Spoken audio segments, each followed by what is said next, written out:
እናንተ ለማስታወስ እንዲሆናችሁ ከግጭቱ በኋላ በኢትዮጵያና ኤርትራ መካከል ሰላም ሲፈጠር መጀመሪያ ወደ አስመራ ተጉዤ በኋላ የኤርትራው ፕሬዝዳንት ወደ ኢትዮጵያ ሲመጡ የመጀመሪያው መድረክ ያደረግነው ሚሊኒየም አዳራሽ ነው። ብዙ ህዝብ አለበት። በላይቭ ቲቪ ሁላችሁ ወይ ነበራችሁ ወይ ሰምታችኋል።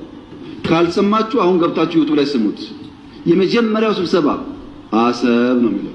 ከኢሱ ወዳፎም ጋር የምንካፈለው አሰብ ይሆናል።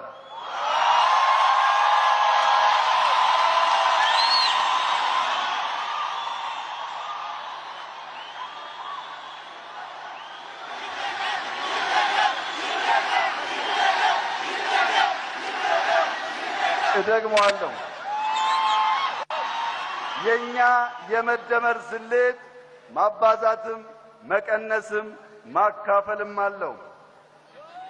የምናካፍለው ፍቅር፣ በጎ ቃል፣ ጥበብ፣ ነዋይና እኔና ኢሱ ስንደመር የምንካፈለው አሰብ ይሆናል። እሳቸው ባሉበት ለህዝብ በሚገባው ልክ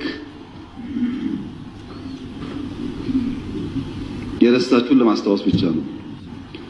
ኤርትራ ስመላለስ አስመራን ካየው በኋላ ከክቡር ፕሬዝዳንቱ ጋር አሰብ መሄድ ፈልጋለሁ ብዬ አሰብ ሄጄ ነበር። አሰብ ባህሩ ጋር ቆመን ያወራነው ምንድነው? ስለ ፖርት ነው። ተመልሳችሁ ማየት ትችላላችሁ። የት? ኤርትራ ምድር ውስጥ።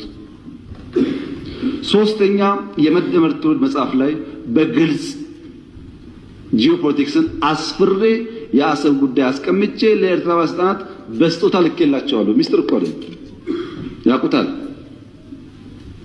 ለሁሉም ልኬላቸዋለሁ።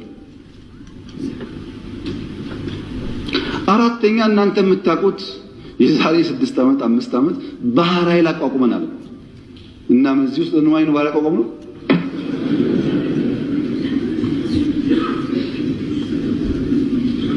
ለምን ሰዎች ይሄን ደምሮ ማየት እንደሚቸገሩ አይገባኝም። ኢትዮጵያ ቀይ ባህር እንደሚያስፈልጋት ከለውጡ በፊትም እናምን ነበር፣ እንናገር ነበር። ያኔ መደመጥ አንችልም። ከጀመርንበት ቀን አንስቶ ግን ንግግሩ አለ። ያ ንግግር ግን ሰላማዊ መሆን አለበት። የተከበሩ እንዳነሱት ከኤርትራ መንግስት ጋር ተስማምተን ከዚህ ወደ አሰብ ሄደው መንገድ ጠግነን አልቆኝ እንከፍታለን ጠግነን ነበር። ከጠገን በኋላ ችግር አለብን፣ ፖርቱ ተዳክሟል አሉን። አሁን አንዳንዶች ልክ ጸቡ እንደ ኦቨርናይት የመጣ መስሎዋል። እንደዛ አይደለም ታሪኩ፣ ስለማንናገረው ነው።